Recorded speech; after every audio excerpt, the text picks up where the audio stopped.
Welcome to the federal Andhra Pradesh. Krishna నది తీర ప్రాంతాన్ని రక్షించడంతో పాటు కృష్ణా నదిని ఆనుకొని నివసిస్తున్నటువంటి కుటుంబాలకు కూడా నది పొంగి పొరలినప్పుడు ఎటువంటి ఇబ్బంది లేకుండా నదీ పరివాహక ప్రాంతాన్ని రక్షించడానికి రక్షణ గోడలు నిర్మించే కార్యక్రమాన్ని ప్రభుత్వం చేపట్టింది.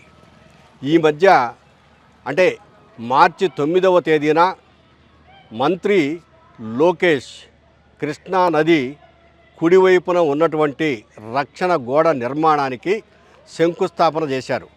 ఆయన శంకుస్థాపన చేసిన తర్వాత నిర్మాణ పనులు ప్రారంభమయ్యాయి. డాక్టర్ నిమ్మల రామానాయుడు ఈ ఇరిగేషన్ శాఖ మంత్రి, ఆయన ఆధ్వర్యంలో ఈ శంకుస్థాపన కార్యక్రమం జరిగింది. ప్రకాశం బ్యారేజీ కుడివైపున ఉన్నటువంటి ఈ రక్షణ గోడ నిర్మాణ పనులకు 300 కోట్ల రూపాయలు ప్రభుత్వం ఖర్చు చేస్తోంది.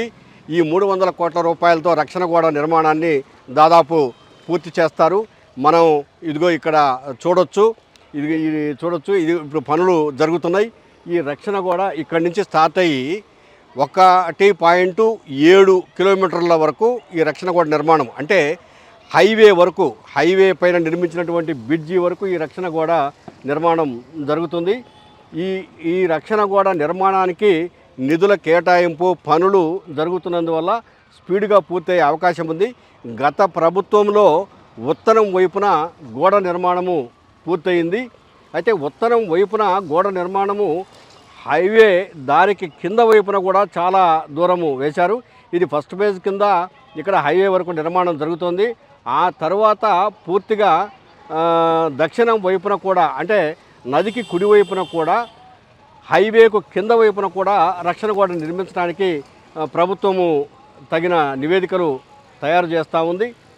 ప్రస్తుతం కృష్ణా నదిలో నీటి ప్రవాహము విపరీతంగా వచ్చి, అంటే 15 లక్షల క్యూసెక్కుల నీళ్లు కృష్ణానదిలో వచ్చినప్పుడు ఎటువంటి ఇబ్బంది లేకుండా ఆ నీటి ప్రవాహాన్ని తట్టుకోవడంతో పాటు ఇళ్ళు ఇలాంటివి కూడా ఏమీ మునగకుండా ఉండే విధంగా ప్రభుత్వం చర్యలు తీసుకుంటా ఉంది. మీరు ఒకసారి చూస్తే ఇదిగో ఇక్కడే మనకు ఈ ప్రజాశక్తి నగర్ అని, తర్వాత 2-3 కాలనీలు ఉన్నాయి. ఈ కాలనీలు కూడా ఇక్కడి నుంచి ఈ కట్టకు అటువైపు ఇటువైపున ఉన్నాయి. ఈ కాలనీలను కూడా ప్రభుత్వము తొలగించాలనే ఆలోచన ఉంది. అయితే వాళ్ళకు ప్రత్యామ్నాయ ఏర్పాట్లు కూడా చూపించాలనే ఆలోచనలో ప్రభుత్వం ఉంది.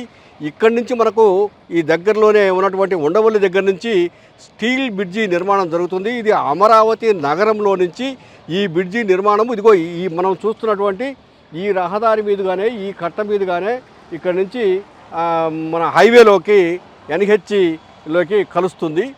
కాబట్టి ఈ కృష్ణానది ఒడ్డమ్మటి జరుగుతున్నటువంటి ఈ పనులు, ఈ సుందరీకరణ భవిష్యత్తులో ముంపుకు గురి కాకుండా ఉండడానికి తగిన విధంగా ప్రభుత్వం ముందస్తు చర్యల్లో భాగంగానే ఈ కృష్ణానది పరివాహక ప్రాంత పరిరక్షణ కోసం ఈ రక్షణ గోడ నిర్మాణాన్ని చేపట్టింది.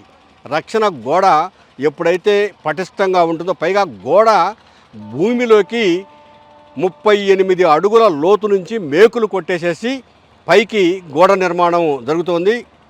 పైన 9 మీటర్ల ఎత్తులో గోడను ప్రభుత్వం నిర్మిస్తోంది.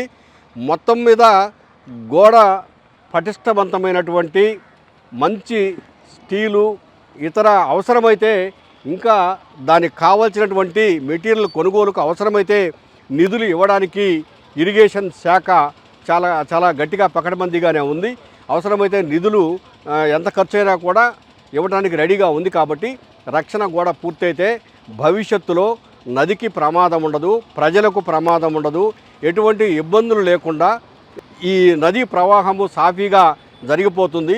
15 అంటే గతంలో జరిగినటువంటి వరదల్లో దాదాపు 11 లక్షల క్యూసెక్కుల నీళ్లు ఈ కృష్ణానది ఈ పైన ప్రకాశం బ్యారేజ్ని ఆనుకొని వచ్చినాయి. అయితే ఇప్పుడు కడుతున్న గోడ 11 నుంచి 15 క్యూసెక్కుల నీళ్లు వచ్చినా కూడా తట్టుకునే విధంగా కడుతున్నారు. మొత్తం మీద ప్రభుత్వం ఈ రక్షణ గోడల నిర్మాణం ద్వారా ప్రజలకు, నదికి, అందరికీ ఉపయోగపడేలా తగిన చర్యలు తీసుకుంటోంది. కెమెరామెన్ రవితో జీపీ వెంకటేశ్వర్లు, విజయవాడ.